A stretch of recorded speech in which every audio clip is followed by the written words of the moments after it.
Hello fellow cinephiles, Film Guru here. For those new to the channel, my name's Sean, also known as Film Guru, and I started this channel having a particular say on movies and a variety of film content, so thanks for joining me today.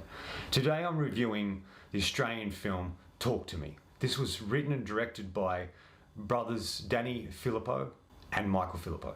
It stars Sophie Wilde, Miranda Otto and a variety of others. The film focuses on Mia, played by Sophie Wilde, a young woman who lost her mother. Is ultimately trying to come to terms with that and deal with her life now. To escape the difficulties she's finding and the struggles, she joins a group of friends who discover how to conjure spirit by using embalmed hand. They become hooked on the new thrill until one of them unleashes terrifying forces of nature. This is another hyped film. This is a film that's come out that's very hyped, and that's part of the reason I wanted to go and see it. Does it live up to the hype?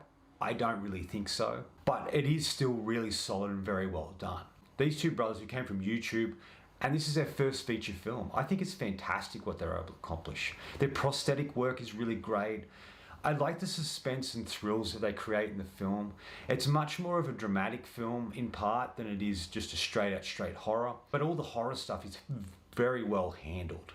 And it's not jump scares, it's all about creating suspense and creepiness and eeriness in these particular sequences than anything else. I really love the concept.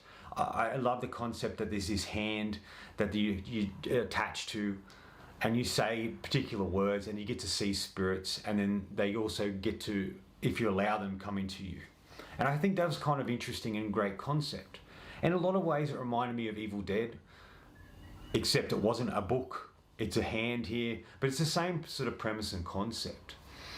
And I like that it sort of starts out as this sort of game that they play. These kids come together and play this and think it's fun and great. And then it starts to take a dark turn. And it starts to twist and turn and starts to reveal things. And it starts to have an impact on them in ways that never would have expected. I think Danny and Michael are really great directors. I think this is a really great and impressive debut film. I have nothing but respect for these guys to create a movie like this. I didn't love it as much as I wanted to, but I still appreciate what they did with it. I thought all the young cast was really good. Sophia Wilde's probably the standout for me. She plays the lead. When she's sort of possessed by a spirit, just the way she plays that and brings it out is really great. There is a much more emotional depth with her character. They spend a lot of time building a character and her mental state and the things that she's going through, and we experience those with her, which I thought was really great. And it really cements us in caring about this character, the relationship she has with Jade and Jade's brother, and how they're sort of a tight-knit group. But when some things start to go bad and dark and twisted, it starts to break apart her surrogate family, and it starts to have an impact on them in different ways.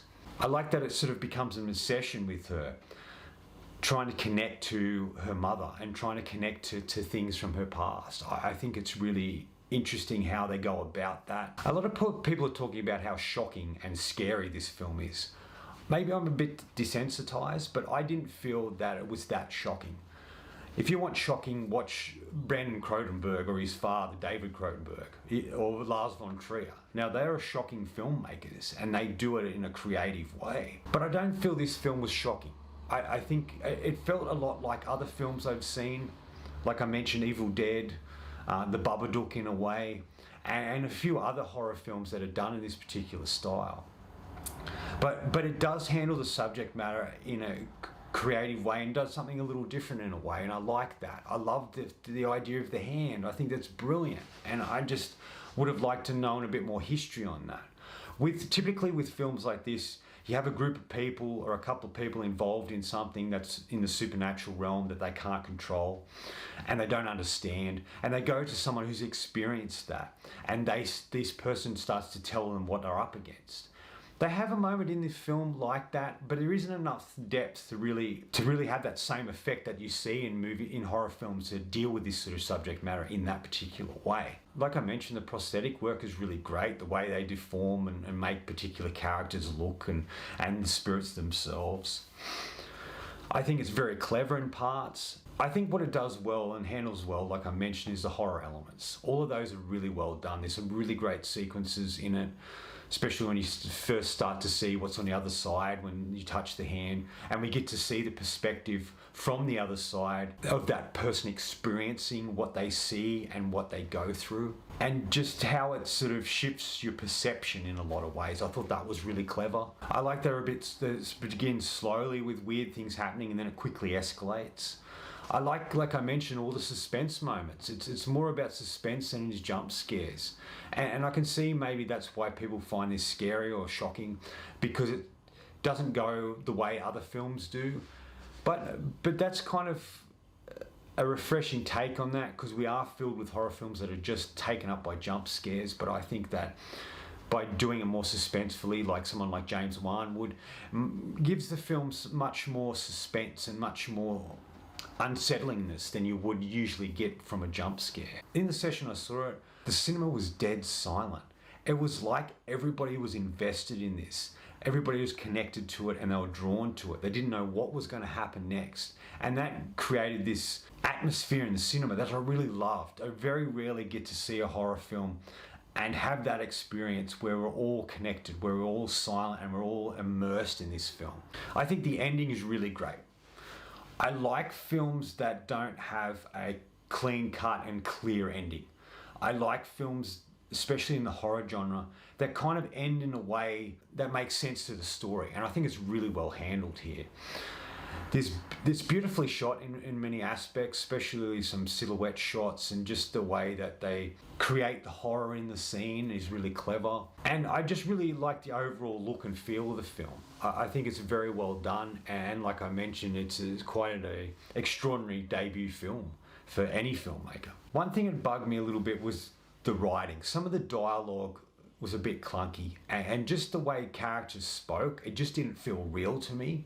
But I have heard other reviewers talk about how they did like the fact that the teenage characters spoke like teenage, and I guess they did it a bit. What really confused me was Miranda Otto's character, just the way she spoke, how she spoke to her kids and their friends, and just how she interacted in that world just didn't feel real.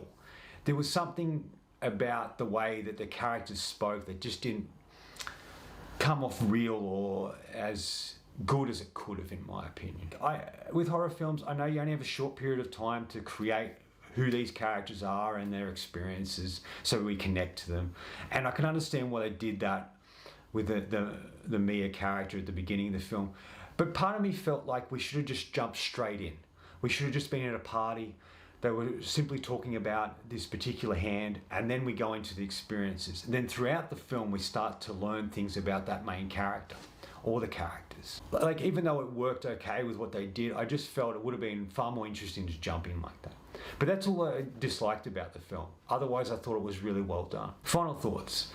Like I've read, and you can ultimately see in the film, this film is really about loss and depression and the difficulties we find ourselves in when someone close to us passes away. We don't know how to handle it, and we don't know how to react or interact in the world anymore.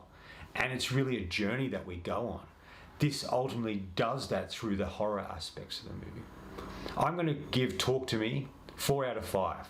I thought it was solid, not as good as I wanted it to be or thought it could have been, but I thought it was a really impressive debut film by Danny and Michael, and I really look forward to seeing what they do next. Anyway, that's all from me today. Thanks for watching. I hope you enjoyed this video, and if you did, please subscribe down the bottom. Follow me on Letterboxd and Facebook. Otherwise, until next time, enjoy the movies.